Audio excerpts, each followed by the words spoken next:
अगर इस्लाम के कारण आतंकवाद होता, मेरा सवाल जरा समझ लीजिए, अगर इस्लाम के कारण आतंकवाद होता तो दुनिया के कौन से देश में सबसे ज्यादा आतंकवादी होना चाहिए? इंडोनेशिया में। सऊदी अरेबिया बहुत छोटा है, पता नहीं हमारे बंबई के बराबर भी है कि नहीं। सऊदी अरेबिया बहुत छोटा है, सबसे ज्यादा आतंकवाद होना चाहिए इंडोनेशिया में, दुनिया का सबसे बड़ा मुस्लिम देश। वहां इस प्रकार का आतंकवाद नहीं है। नंबर 2, वो एरिया देखिए, अभी सवाल आपको बताया गया, उसको याद रखिएगा।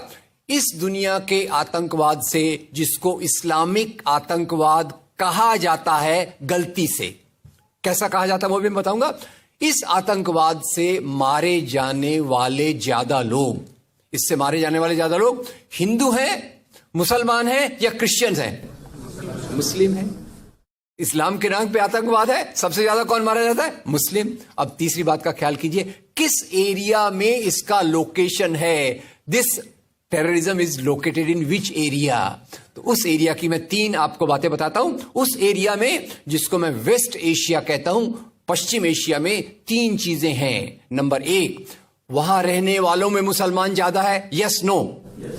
उसी एरिया में आतंकवाद ज्यादा है, उसी एरिया में तेल का खजाना है। तो आतंकवाद तेल के कारण है कि इस्लाम के कारण है? तेल के कारण है। और तेल का कब्जा कौन करना चाहता है? तेल का कब्जा वो ताकत करना चाहती है जो वॉशिंगटन में बैठे हुई पूरी दुनिया को नचाते रहती है। काम करने वाला कोई और गुनाहगार कोई और बनाया गया। अब ये आया कैसे? तो आपको बता दूं कि ये अल कायदा के जो मदरसे, अब मदरसा अपने आप में खतरनाक शब्द उसमें कर देते हैं, कुछ मदरसों में इस आतंकवाद की ट्रेनिंग दी गई। इस्लाम के कारण गलत। ये जो मदरसों में आतंकवाद की ट्रेनिंग दी गई, उसके पीछे भी जो हाथ था, 2 चीजों का था। सबसे बड़ा हाथ था अमेरिका का। अमेरिका ने $8,000 मिलियन, 7,000 टन हथियार दिए अल कायदा को। उनका ब्रेन वॉश किया गया। इस्लाम के जो 2 महत्वपूर्ण शब्द हैं, माफ कीजिएगा अगर मैं कुछ गलत कहूं, मैं इस्लाम का स्कॉलर नहीं हूं, समझने की कोशिश करता हूं, कुछ मैंने गलत कहा तो उसको माफ कर दीजिएगा। तो 2 शब्दों को उन्होंने बदल दिया। एक शब्द था जिहाद। जिहाद तो जो है जिहाद अकबर, जिहाद असगर। जहां तक मेरी समझ है, जिहाद अकबर का मतलब होता है अपनी बुराइयों के खिलाफ लड़ना। जिहाद असगर का मतलब होता है समाज की बुराइयों के खिलाफ संघर्ष करना। तो इस जिहाद शब्द का मतलब बदल कर दिया गया कि जो भी व्यक्ति आपसे असहमत है, जो भी व्यक्ति को, किसी को पहले काफिर लेबल करो। अब काफिर का भी एक बहुत अलग मतलब है, I won't go to the details of that. तो काफिर किसी को बोलो, उसको मारो, तो उसको जिहाद के नाम दिया गया। और ये ट्रेनिंग उन मदरसाओं में हुई जिसको अमेरिका ने पैसा दिया, अमेरिका ने सिलेबस भी दिया। और तो और मेरी समझ है, मदरसों में कुरान की ट्रेनिंग देते हैं। वो कैसे होना चाहिए वो आपके बीच में चर्चा का मुद्दा है, पर यहां जो ट्रेनिंग दी गई उसका सिलेबस वॉशिंगटन में बनाया गया। और खैर, ये क्यों बनाया गया उसके पीछे मैं पहले बहुत कोशिश करके, मेहनत करके लोगों को बोलता था ये अल कायदा इसके लिए बनाया गया। बाद में मेरे हाथ में एक बहुत अच्छी चीज आई। अब यूट्यूब में कई चीजें बहुत अच्छी हैं, कई चीजें खराब हैं। यूट्यूब के कारण हमारे कई नौजवान भटक भी रहे हैं, पर यूट्यूब की कुछ अच्छी चीजें आपको बताता हूं। यूट्यूब में आप सर्च कीजिएगा 3 शब्दों को, हिलरी क्लिंटन, अल कायदा, अमेरिका। उसमें आपको 4.5 मिनट का एक वीडियो मिलेगा जिसमें हिलरी क्लिंटन बताती है, मैं नहीं कह रहा, हिलरी क्लिंटन कहती है कि हमको रशियंस के खिलाफ लड़ना था। हमारी फौजें जो वियतनाम से एकदम डिमोरलाइज होकर आई थी वो तैयार नहीं थी, तो इन एशिया के मुसलमानों के नौजवानों के कंधे पर रखकर हमने अपनी बंदूक चलाई। हमने अलकायदा खड़ा किया, हमारा काम हो गया, हम अपने हाथ धो लिए और हम अपने वापस आ गए।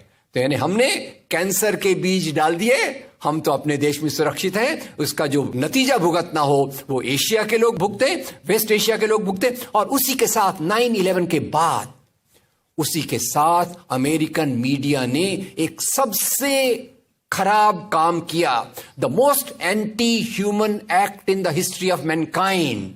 मैं पूरी जिम्मेदारी से ये शब्द कह रहा हूं। क्या किया था अमेरिकन मीडिया ने? अमेरिकन मीडिया ने धर्म को आतंकवाद से जोड़ दिया।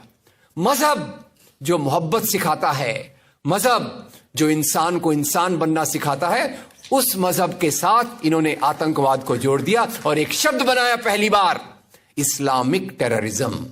याद रखिए, दुनिया में आतंकवाद पहले भी हुआ है। याद रखिए आयरिश रिपब्लिकन आर्मी, याद रखिए खालिस्तान, याद रखिए नाथुराम गोडसे, याद रखिए इंदिरा गांधी का हत्यारा, याद रखिए राजीव गांधी का हत्यारा। आतंकवाद पहले भी हुए हैं, पर कभी भी मजहब को आतंकवाद के साथ नहीं जोड़ा गया। तो मैं मानता हूं अमेरिकन मीडिया ने अगर सबसे गंदा, सबसे एंटी ह्यूमन काम किया है तो इस जुमले का बनाना जिसको कहते हैं इस्लामिक टेररिज्म। अब इसके पीछे इस्लाम का कोई हाथ नहीं। जिहाद शब्द का मतलब बदल दिया गया और काफिर शब्द का मतलब बदल दिया गया। यहां से ब्रेन वॉश की एक प्रोसेस चालू हुई और इसी को मैं कहता हूं, ये प्रोसेस जो चालू की, ये प्रक्रिया एक कैंसर होती है।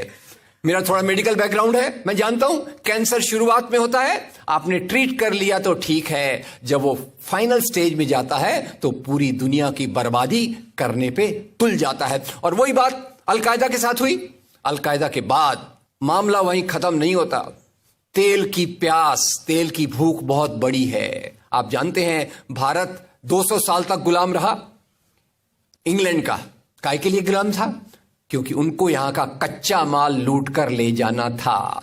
After colonialism there is imperialism, और ये इंपीरियलिज्म चाहता है दुनिया के रॉ मटेरियल्स, दुनिया के रिसोर्सेस को लूटकर अपनी समृद्धि को, अपनी प्रॉस्पेरिटी को बढ़ाया जाए। और उसी के चलते उन्होंने एक और काम किया और वो काम था इराक पे हमला।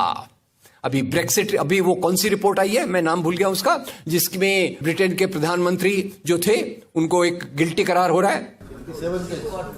वो रिपोर्ट में पहले उन्होंने तय कर लिया कि हमको इराक पे हमला करना है, बाद में आर्ग्यूमेंट ढूंढते रहे कि भाई कौन सी बात पे हम इराक पे हमला करें। तो बोले अरे इराक के पास तो वेपन्स ऑफ मास डिस्ट्रक्शन है।